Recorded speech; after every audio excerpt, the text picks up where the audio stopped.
Bersama dengan saya Musafir Mani. Saya sedang berada di Kuala Langsa. Ini kami akan menuju ke salah satu destinasi dunia, yaitu kami mau pergi ke lepas dan memfokus sebarkan peralatan pembangunan. Kota Langsa perjalanannya lebih kurang 12 jam atau 10 jam dari Kota Banda Aceh. Jadi apabila di Kuala Langsa masuk ke Kuala Langsa atau hutan mangrovenya menghabiskan waktu 15 menit, kawan-kawan. Jadi kita berada di tengah-tengah laut lepas, ya, musiknya atau mancing pada hari berbeda ini. Dan ini alhamdulillah tidak ada panas dan hujan di dalam tidak mengapa. Saya sangat mendukung dan ini sangat bagus untuk kita mancing di sini, yang sangat buat kita aman, nyaman di atas perahu ini, guys.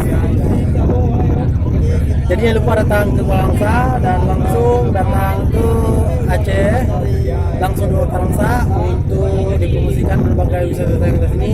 Di sini ada Kuala Langsa, ada hutan mangrove, ada hutan nasional, sangat indah, guys. Jangan lupa datang ke Aceh ya, guys. Bye bye.